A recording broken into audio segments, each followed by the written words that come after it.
예, 안녕하세요. 예, 오늘도 이렇게 숲에 나와서 한 가지 얘기를 좀 해볼까 하는데요. 어제 유튜브에서 그냥 우연찮게 EBS 수능 방송 같아요. 몇 년 전에 이렇게 나왔던 건데 거기에서 어떤 윤리 교사가 이제 해겔의 변증법에 관해서 한 7분 정도 그렇게 되는 영상인데 그걸 좀 보다가 거기에 대한 이제 반박이라기보다는 제가 생각나는 거를 해겔의 변증법에 관해서 한번 얘기해 보려고 합니다. 일단 그 방송에서 그 교사는 일단은 해겔의 변증법을 정립, 반정립, 종합이라고 하는 아주 교과서적인 그러한 이제 풀이죠. 그렇게 했는데 일단은 정신현상학에서 제가 봤을 때는 이제 변증법이라는 용어는 나오진 않고 디알렉틱이라는 용어는 이제 한두 번 본 것 같아요. 근데 해겔에게서의 이 디알렉틱 이제 변증이라는 말이죠. 일종의 논증 이런 거라고도 할 수 있고 해겔에게서 그런 변증법은 정확하게 얘기하면 이런 이제 논증의 변증의 법칙이라고 할 수 있죠. 변증의 법칙이라고 하는 것은 결국에는 해겔이 그것을 이제 논리학, 이제 대논리학, 소논리학 여기에서 이것을 밝힌 거고 이제 해겔의 이런 변증의 법칙, 논리학이 바로 그런 해겔이 것이라고 이렇게 주장되는 이제 변증법을 담고 있는 사유의 정화된 법칙을 다루는 그런 저서라고 할 수 있고 정립, 반정립, 그리고 합, 종합 이런 용어는 사실 해겔에게서 비롯된 게 아니고 이제 피이테에게서 원래는 이제 나온 것이다 이렇게 알려져 있습니다. 그래서 일단은 그런 틀에서 정립과 반정립, 종합 이것을 한번 살펴보면은 일단은 이제 정립과 반정립은 이제 정립은 어떤 주장을 세웠는데 반정립은 이제 그 주장을 이제 부정하는 거죠.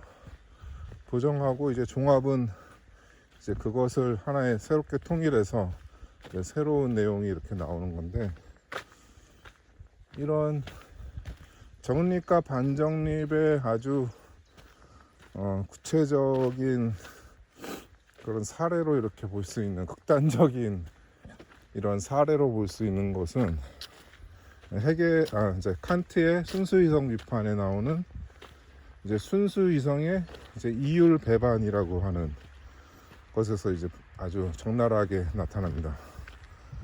그러니까 순수이성의 이율 배반은 이제 이성이 자신의 권한을 넘어서는 것을 사유할 때 이제 빠지게 되는 그런 모순을 이렇게 지적하는 부분인데요. 여기에서 이제 이율 배반이 이제 세 가지가 제시가 되는데 이제 첫 번째는 원초적 시초의 있음 또는 없음. 그러니까 세계의 어떤 시작이 있느냐 없느냐. 이거 두 번째는 이제 그런 세계의 구성물의 실체가 이렇게 나눠질 수 있느냐 없느냐. 그리고 세 번째는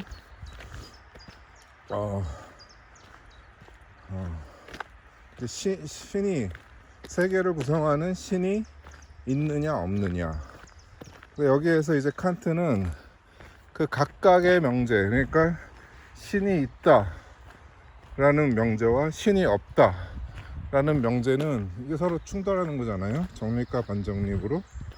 근데 이제 그런 모순에 대해서 칸트는 이제 그것은 이성의 권한밖에 그런 이제 명제다, 이런 식으로 제시를 했는데, 근데 오히려 이제 헤겔은 모순 속에서 오히려 그 진리를 발견할 수 있다는, 그래서 헤겔에게서는 이제 칸트가 이렇게 피해가려고 하는 그런 논증을 헤겔은 그런 모순과 그다음에 사유의 반성, 자기 부정을 통해서 더 적극적으로 그것을 파헤치려고 나간 것이라고 이렇게 볼 수 있습니다. 그래서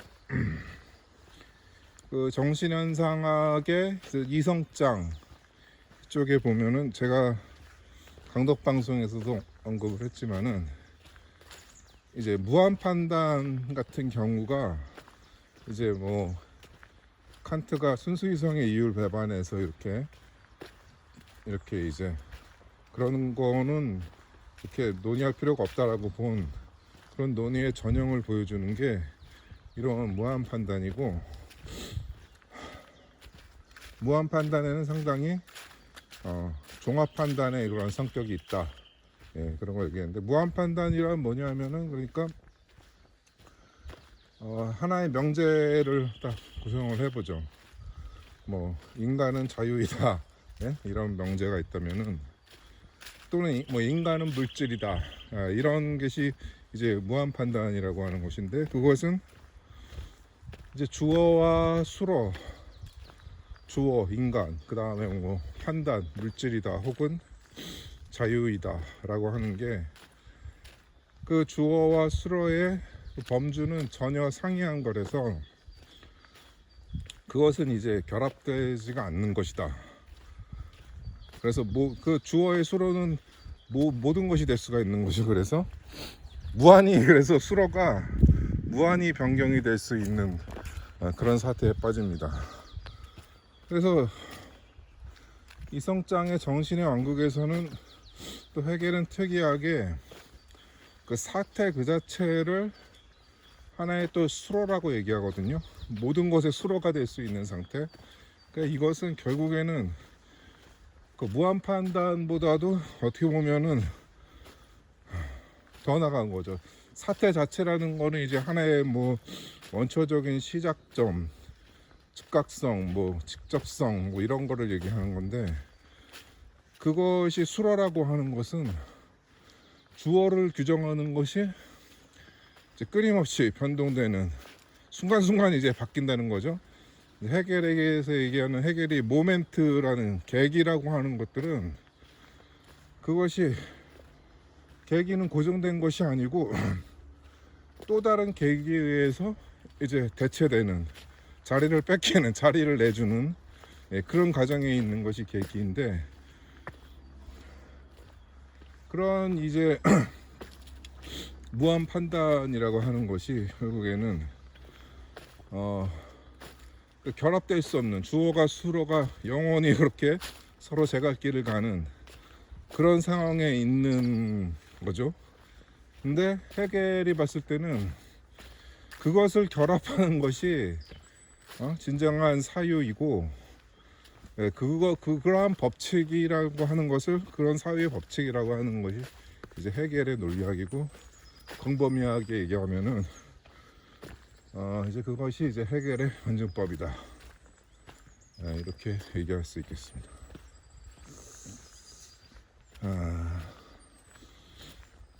그래서 사실 결합되지 않는 것을 결합할 수 있다고 하는 거니까, 그 주장 자체도 어떻게 보면은 모순적인 것인데, 아무튼 이런 모순으로부터 하나의 새로운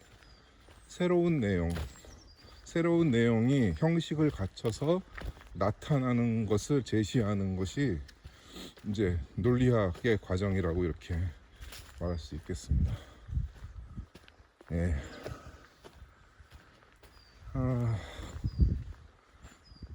그래서 뭐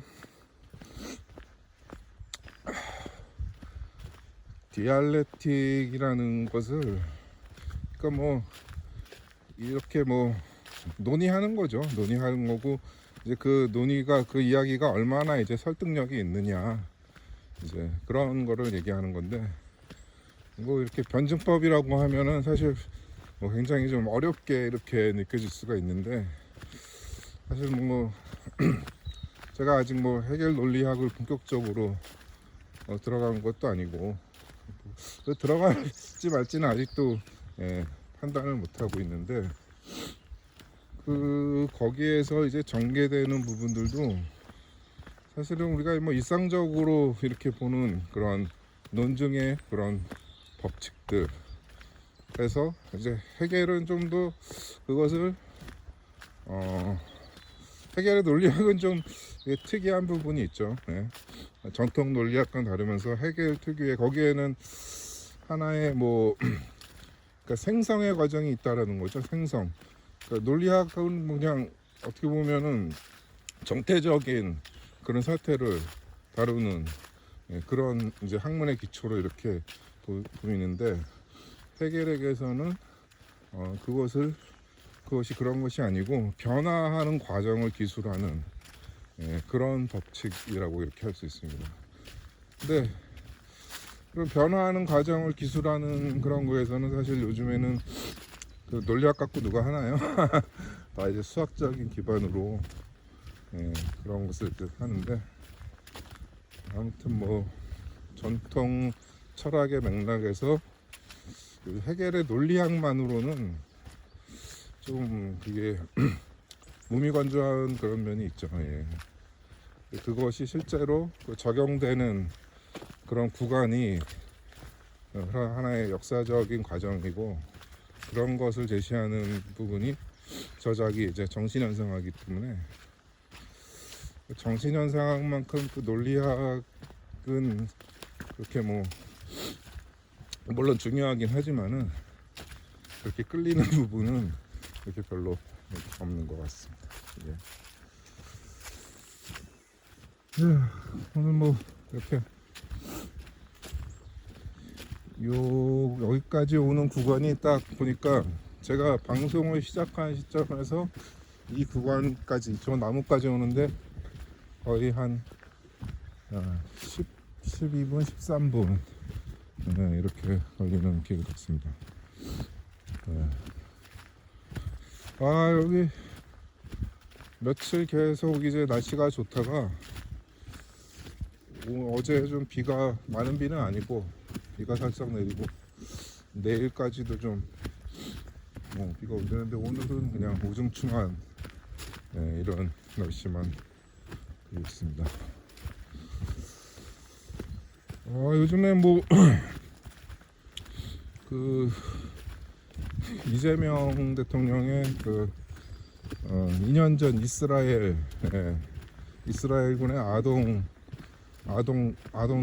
전쟁 범죄로 의혹되는 영상 그런 거를 공유로 이스라엘과 외교적 신경전이 이렇게 벌어지고 있는 이런 상황인데 어디 뭐 페이스북 보니까 2차 석유 파동 때도 이제 박정희도 아랍 세계를 좀 이렇게 지지하는 뭐 그런 반응을 보였다는 그런 것도 봤는데 뭐 그것의 진위 여부를 떠나서 뒤늦게나마 그런 이스라엘 어떻게 보면 이제 트럼프는 이스라엘에 동원된 거라고 볼 수가 있죠.